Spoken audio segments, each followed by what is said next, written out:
Viansay, isa sa pagpipilian. Makarating kaya si Viansay?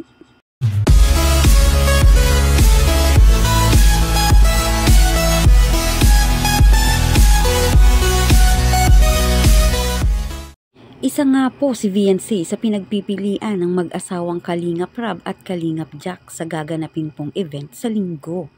Tara, alamin natin. Kamusta po mga kalingap? Muling nagbabalik ang inyong lingkod, mini vlog, naghahatid ng update tungkol sa mga kalingap. Kung bago ka pa lang sa aking channel, mag-subscribe na at huwag kalimutang mag-like para lagi kayong updated sa aking mga videos. At patuloy po natin na suportahan ang founder po ng Kalingap na si Kuya Val Santos at Kalingap Rab dahil alam naman natin na madaming natutulungan sila na mga kababayan natin. Araw-araw po natin na suportahan at panoorin ang kanilang mga videos. Isa nga po si Viansay sa pinagpipilian ng mag-asawang Kalingap Rab at Kalingap Jack sa gaganapin nga pong event sa linggo ng Velvet Box Jewelry dahil nga ang mag-asawang Matubang ang co-owner nito. Ayon nga po kay Kalingap Rab na magandang opportunity din ito para matulungan din ang Kalingap Angels. Pipili nga po sila ng magiging model ng kanilang jewelry. Ang napipisil nila na isa doon ay si Viansay nga po. Alam natin na talagang bagay na bagay din kay Viansay maging model din ng mga alahas dahil nakuha na din dati si Viansay bilang model and ambassador ng isang clothing brand na elegante. Ito ang pagkakataong muli sa kapag ikaw ay mapili. Isa sa mga kalingap ang karagdagang kita dahil ayon nga kay Kalingap Rab ay syempre may sahod ito.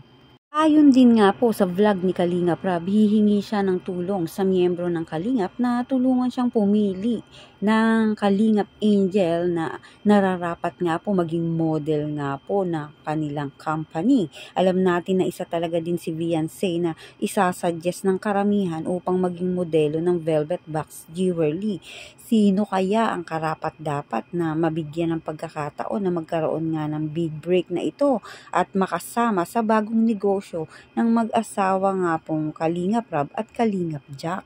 Sa linggo na nga po gaganapin ang nasabing event na iyon. Isa nga si Viansay sa napipisil. Ngunit alam natin lahat na may chance ang mga Kalingap Angels na mapasali sa ganitong event.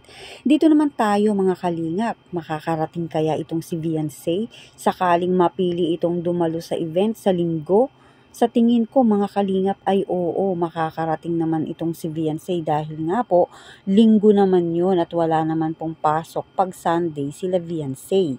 Nais din talaga na ni Kalingap Rab na ang lahat ng kanyang Kalingap Angels ay maging bahagi at magkaroon nga ng pagkakataong maging model ng kanilang bagong negosyo. Kaya abangan natin mga kalingap kung sino nga po ang mapipili ng magiging model ng bago nga pong negosyo nila Kalingap Rab at Kalingap Jack na Velvet Box Fashion Jewelry. Kayo mga kalingap, sino ba ang napipisil nyong maging modelo ng kanilang negosyo?